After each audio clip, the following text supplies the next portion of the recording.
Hey persons of age. So, long before the era of the wiki, there used to be these things called encyclopedias, where for a small fee of thousands of dollars, they would mail you a tiny fraction of the knowledge we have access to today, and you could put it on a shelf, and it would sit there and make you look learned. But while not reading an encyclopedia is easy, not creating one is much easier, and yet we do it. Encyclopedia Britannica is still in circulation today, and it's maintained by around 100 full-time editors and more than 4,000 contributors. So whose idea was this? Who was the first person to sit down and say, today I feel like writing down everything? To answer that, we must look nearly 2,000 years in the past, to the mid-70s AD. Pliny the Elder. Author, philosopher, veteran, imperial administrator, and one curious buckaroo. Early in his life, Pliny's father took him to Rome to study law. Then, as a young adult, he spent several years as a junior officer in the Roman military. His interest in literature made him a few high-ranking friends there, and when he came home, he took to writing. Unfortunately, a certain apocryphal fiddler was in charge at the time, who wasn't exactly kind to intellectuals. So Pliny kept it on the DL, mostly writing about things like grammar and rhetoric, which at the time, few people found worth freaking out over. Fortunately, in June of 68, Nero finally took a hint and killed himself, and following the chaos of the Year of the Four Emperors, one Vespasian came out on top. Vespasian was a general and a friend of Pliny's, so when he became emperor, he promoted Pliny to procurator, which was like the governor of a province. Suddenly, with this guy on the throne and a cushy job to pay the bills, Pliny found himself in a position to make complete use of his own potential. By day, he continued his administrative duties, but during nights, he wrote. And over the course of a few years, with nothing but his own wits and whatever authors he could get his hands on, he created a work known as the Historia Naturalis. This consisted of 37 books, each broken up into many dozens of chapters, covering just about every topic there is. While it wasn't quite an encyclopedia in the modern sense, it's still the earliest surviving attempt at an all-encompassing scholarly work, and it is a trip. I've been reading it. It is fascinating, not only as a reflection of what people did and did not know in the Roman Empire, but also as a reflection of Pliny himself, who is a character and who made zero attempt to hide it. So today, I come to you with a brief summary of the first part of a brief summary of all human knowledge according to one dude circa 77 AD. Now, the original thing makes for a fairly long read. Even removing most of the more uninteresting details, I've only managed to fit the first 2 books into today's video. As for the other 35, we'll see. I'm gonna let Pliny do the narration himself using my voice. He gets a lot of things shockingly right and a lot shockingly wrong. Rather than constantly chiming in with fact checks, I'm just gonna throw chess.com analysis icons in the corner for every claim he makes. I'll also provide relevant snippets of the actual text I'm paraphrasing just for reference. If you're one of the people who likes to pause the video just to see the funny ha-has I snuck into the freeze frame, rest assured there will be none today. You can just let it play. One last warning, while there is a loose overall structure to this thing, it also seems like Pliny just kind of wrote whatever was in his head for a given chapter. He has a habit of jumping back and forth between completely disparate topics and going on weird personal tangents in between. I am presenting this thing in the exact order it's written, so if it at any point seems utterly scatterbrained, it's his fault, not mine. Anyway, take it away.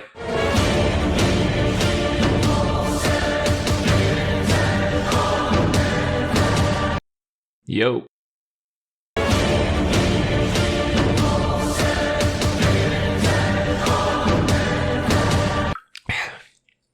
Right, let me get right ahead of things. These books are strictly about this world and the things we can see around it. If you're one of those madmen who think there are other worlds beyond this one, give it a rest, alright? That's psychotic. You can't know these things, and you can't grasp infinity. Stop trying, you'll hurt yourself. So the heavens are a perfect sphere, and they spin around us perfectly. It takes 24 hours for them to do one spin, which is actually really fast because the universe is huge. In fact, massive objects all whooshing around us this fast should be incredibly loud at all times. Why isn't this the case? The whole shebang is composed of 4 elements, right, which sort themselves by weight. Earth is heaviest, so it falls to the middle of everything, into a sphere, and it stays still. It's the only still thing. On top of that is water, then air, and fire's the lightest, which is why the sun and stars are made of it. The sun kicks ass, easily the best of the 7 things up there. Basically a god. Not literally.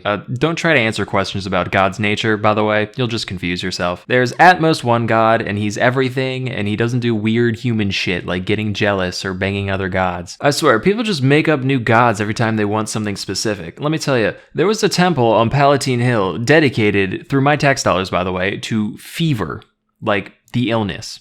You understand that's batshit, right? Things like that are why we've got more gods than people at this point. Folks in other countries worship animals and obscene things like stinking meats. There are gods of theft and other crimes. It's all folly. You want to be godly? Just help others. That's the way of the old Roman nobles, and that's the way of the noblest noble of all, Emperor Vespasian Augustus, who may or may not be my best buddy. But anyway, if there is a god, he doesn't care about what you do. People put crazy emphasis on the religion, avoiding foods, worrying themselves sick about all kinds of sacred rules. Look, I hang around the Capitol. There's a lot of rat bastards in politics, real scumbags, and they are thriving. You don't need to torture yourself. Have a bacon. Nobody gives a shit. Back to the stars, which by the way also don't give a shit about you specifically. For big history-changing stuff, yeah, they'll act up, but you, reader, do not need to worry. Anyway, most of them are fixed in a sphere really high up there. We'll call this the heavens. Between the heavens and the earth, there are 7 other bodies to talk about. Highest up there, we got Saturn, then there's Jupiter, Mars, the Sun, Venus, Mercury, Moon. The heavens spin to the right, all these guys spin to the left. Saturn is cold, Mars is hot, but Jupiter's just right. The sun's orbit is made up of 360 degrees, 1 degree per day, except not quite. We have to add 5 1/4 days or else our sundials break. Down to Venus and Mercury, these guys are weird because they like to hang around the sun. Fun fact, Venus is actually bright enough to help out the sun and moon sometimes. When it's helping the sun, we call it Lucifer, the light bringer. And when it's helping the moon, we call it Vesper, the sleepy time guy. Mercury tries to do the same thing, but he's much more lame and cringe, so he can't. The moon's got phases, as you know, and she gets closer and farther away at different times. And Daimion figured out lots of cool info about the moon's orbit, and you assholes bullied him for it.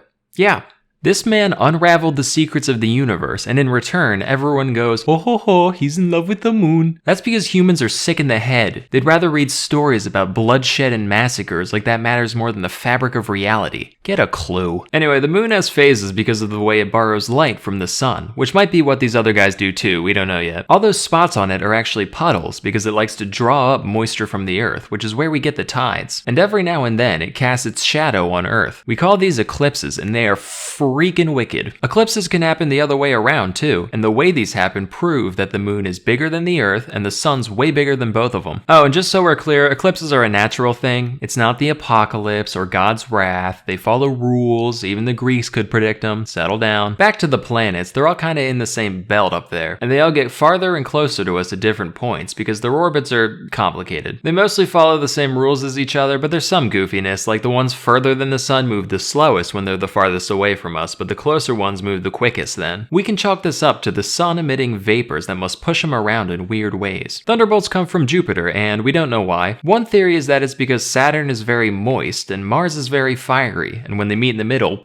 we get celestial fire thrown down at us. Same reason a wet log crackles and throws off embers in a fire. There is a type of star that moves around and vanishes. We call these comets, and they come in all kinds of flavors. These might actually be omens. I mean, there have been some weird coincidences. Some people think comets are permanent and we only see them when they swing by the right way, while others say they're just flare-ups of celestial vapor that dissipate on their own. Now to talk about some real anomalies, things we've only rarely seen. The sun goes dim sometimes, like when Caesar got killed. Matter of fact, during the Civil War with Mark Antony, it stayed dim for like a year. Multiple suns have been seen at the same time on several occasions, but no more than 3. 3's the record. Same with moons. One time a burning shield darted across the sky, throwing sparks as it went. Another time someone saw a shooting star fly towards us until it was as big as the moon, and then it turned around and went back to being a normal comet. Side note, even the translator was like, I don't know what the fuck he's talking about. Finally, there are the stars Castor and Pollux. If you see both of them, it's good luck, but be advised, if one's alone, he turns into a little bastard. He can and will come down and set your boat on fire. That's the celestial sphere taken care of. Now let's move down a peg to the air. The air ends way before the moon, and it mixes with water vapor to create the weather. The sun dries up water on the earth, it goes up and turns into clouds, and then it's pushed back down again by the star forces that keep stuff on earth. We get rain and hail and such, and it keeps going round and round like some kind of water cycle. The seasons go around once a year, and we don't know exactly why, but it definitely has to do with the motion of the stars. Like some are wet or dry, hot or cold, and that influences the climate when they move. Especially Saturn, he always soaks the place going by. He's a freak, like actually. Oh, I almost forgot the dog star. This guy's nuts. It kindles the sun's vapors, and when it rises, the ocean gets upset, wine ferments, and stagnant waters are set in motion. And there's a creature called the oryx in Egypt, and when the dog star goes up, they look at it and they sneeze.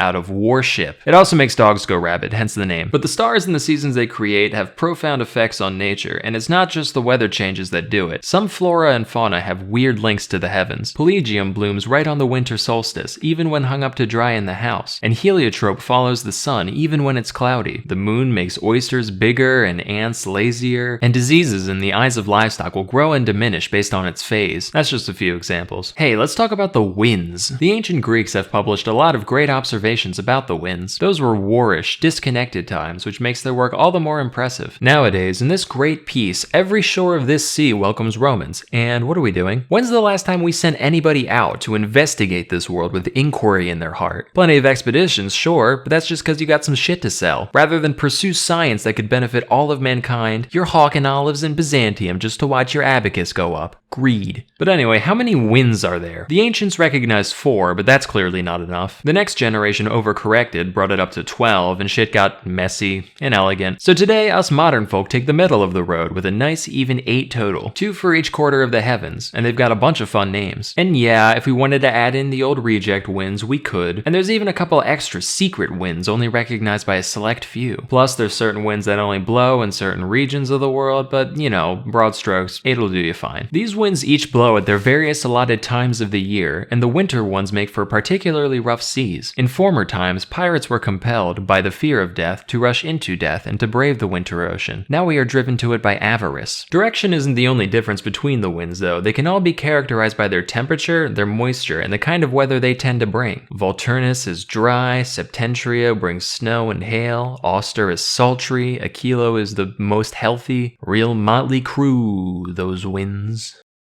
But while those guys are generally pretty calm, we must also consider the sudden, violent gusts we call storms. Storms are self-contained events that come in a few flavors themselves, like Eknephius, which brings thunder and lightning, or Typhon, which doesn't. Certain storms also give rise to whirlwinds, which are these giant, loud pillars of wind and moisture that destroy everything in their path. They are so dense that they can actually support themselves on the ground, and if they happen over the sea, they suck up the water as they go. Thunderstorms produce lightning, and lightning is crazy. It has this unique property where it can damage things on the inside while leaving the outside unharmed. It can empty casks of their wine without breaking the vessel itself, and it can melt gold and silver without burning the bag they're in. One time, a noblewoman named Marcia was struck by lightning while pregnant, and while the baby got fried, she herself survived without injury. Many people believe that when lightning strikes a man, it can be used to predict his future, with terms and conditions, of course. Some historians also state that man is capable of invoking lightning. The author L. Piso said that the ancient king Numa did it all the time. Then his successor, Tullus Hostilius, tried to imitate him, but he didn't do the ceremonies right, so he just got electrocuted. Is any of this true? Maybe. At the very least, I buy the fortune-telling thing. Now, we all know that we see lightning before we hear thunder. That's nothing special. It's just because light has a greater velocity than sound. It's the same event, thunder's just the sound that lightning makes. Fun fact, man is the only animal that isn't always killed by lightning. Any other creature, instant death every time, but we're special. Lightning can strike just about anything, except for laurels, seals, and eagles. They're all safe. It also never descends more than 5 feet into the ground, so if you're someone who's scared of lightning, your best bets are deep caves or a tent made out of seal skin. Besides all this normal weather, we do have records of some real weird stuff falling from the sky. It has rained milk and blood on many occasions. One time it rained flesh, and the fallen meat that wasn't eaten by birds just didn't rot. You know, your casual immortal meat storm. One time it rained wool, another time there was a shower of baked tiles. What a country, huh? Stones have been known to fall from the sky now and then. The Greeks like to brag about how the philosopher Anaxagoras correctly predicted such an event, but I find that dubious. We know a stone fell, it was like a wagon load big, but I think Anaxagoras just got lucky. I mean, the guy said it would fall out of the sun. What are you on about? The sun can't do a rock, it doesn't have rocks. Finally, rainbows are nothing special. We get them all the time. They don't predict the weather or anything else, they're just something that happens. Rays of sunlight hit a hollow cloud and they get refracted. And the colors are due to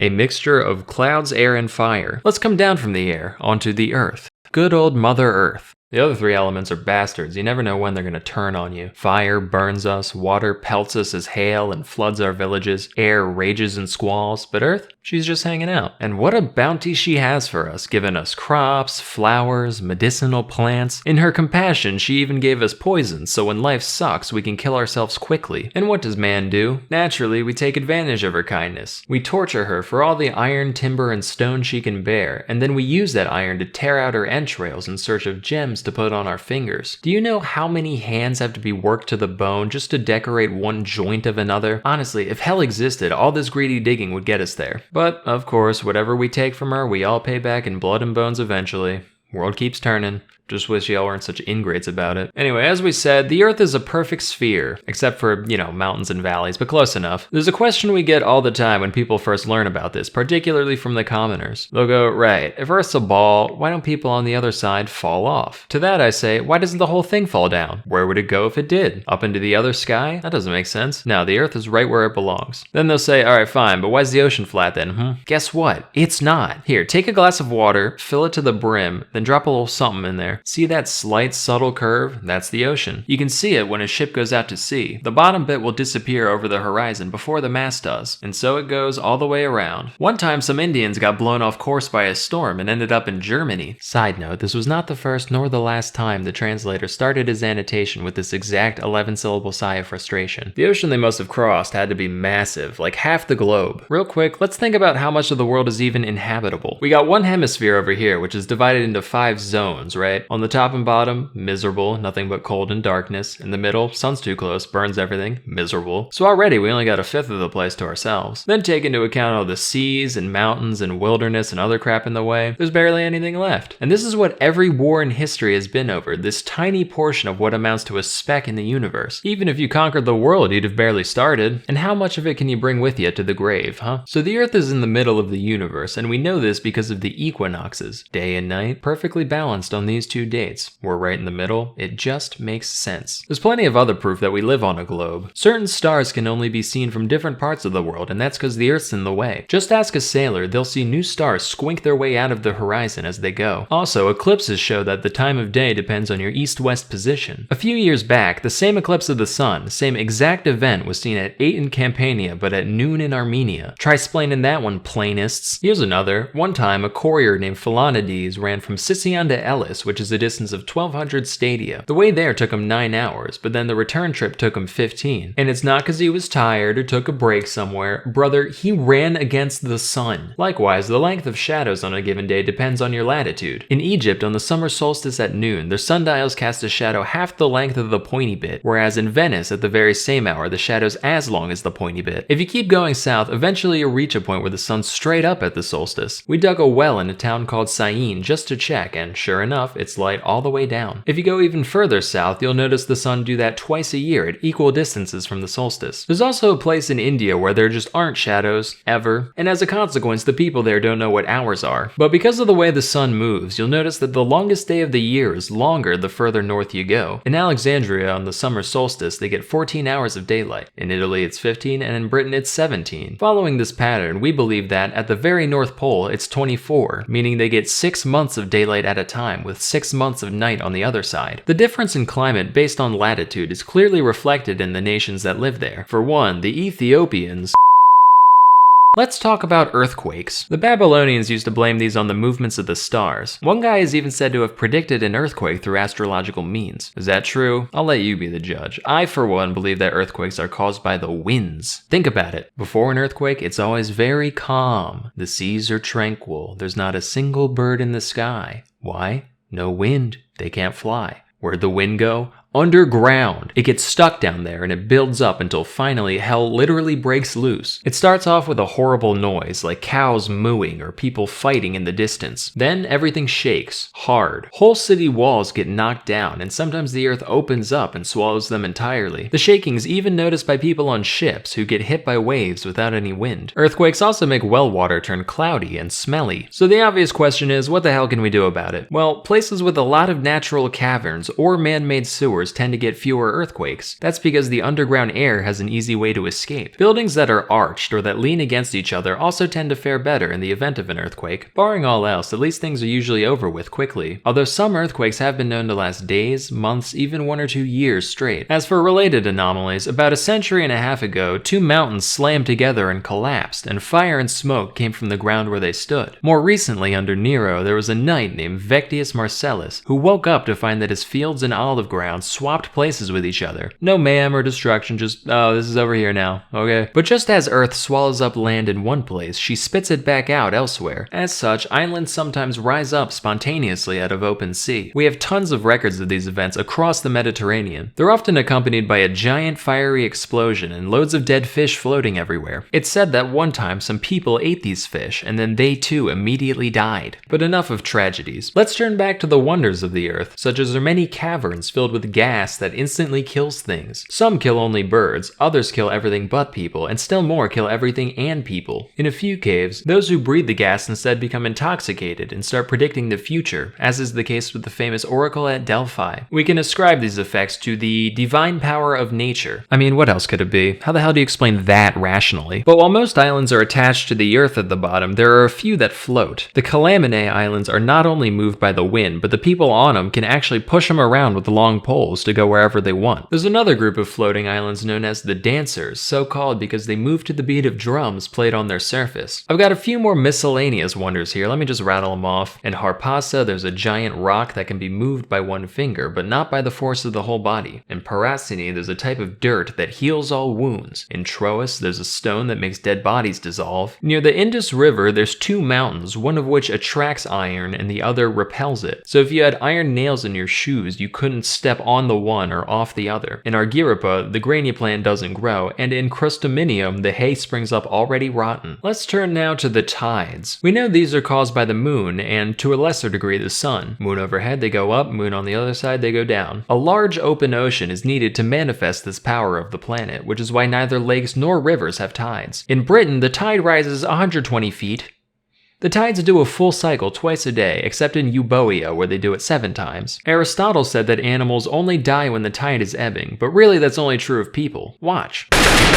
Seawater is salty, and that's because the sun evaporates all the mild, sweet water while leaving all the gross crap that ends up in the ocean behind. A number of estimates have been made for the depth of the ocean, ranging from 15 stadia to who the hell knows. Seawater is also heavier than fresh water, which is why things float better on it. As with everything in nature, bodies of water have no shortage of weird stuff they get down to. Some rivers actually run underground before bursting out again elsewhere. We know they're the same river because if you chuck stuff in one, it comes out the other side. There's a lake in Judea where nothing sinks at all. In Dodona, there's a spring called the Fountain of Jupiter, and though the water there is cold as ice, it'll relight extinguished torches held near its surface. The river Melas turns sheep black when they drink from it, while the Cephisus makes them turn white, the Peneus turns them black again, and then the Xanthus makes them red. The river Astaces makes the horses there produce black milk, which the people use for food. There's a spring in the island of Andros that tastes like wine. The river Lyncestis tastes sour but gets you drunk like wine, and in Arcadia, there's a river called the Styx that kills you instantly. In Labrosis, there are 3 springs, all of which also kill you instantly, but in a much less painful fashion than the Styx. That's enough of those. From here we turn at last to the 4th element, fire. In Samosata, along the Euphrates, there's a big pool of this flammable mud they call maltha. It sticks to everything it touches, and if you set it on fire, even water won't extinguish it. Romans invaded these lands long ago, and the people there poured the stuff on our soldiers, cooked them in their armor like a crab. There are certain places in the world where fire's always burning. The summits of many mountains are home to such flames, as are the occasional crater and field. And of course, the sun and stars are no exception. What a weird thing these are, like fire needs fuel to spread and sustain itself. So what is it that can feed these flames without destroying itself in the process? There's a thinker for ye. But besides these guys, where else does fire come from? You got fires lit by men, for one. Certain stones have fire in them innately. There's the fire you get from rubbing sticks together, and there's the fire in clouds that causes lightning. You can also use concave mirrors to focus sunlight into fire. Highly potent, do be careful. Sudden fires also manifest occasionally in the human body. One time, when 6th king of Rome, Servius Tullius, was a child, he was just sleeping there when suddenly flames shot out of his freaking head. I've got more fun facts like this to drop later, but it's about time we wrap this book up. And what better way than by sizing up the entire globe? So I ran some numbers, added some distances, checked some other people's answers. I've got some estimates here on the width of the inhabited world, from the mouth of the Ganges in India to the port city of Gades in the west. These all fall around 9,000 miles, give or take 1,000. But like I said before, the uninhabited Earth extends far beyond that. Eratosthenes was a really bright dude, and he put the circumference at 31,500 miles. What a big, wild world it is. Just how wild? You'll have to tune in next time for books 3 through 6. 6, all of which are titled An Account of Countries, Nations, Seas, Towns, Havens, Mountains, Rivers, Distances, and Peoples who now exist or formerly existed. But for now, I'm Pliny the Elder, et gratias ago tibi, qui aspectandi.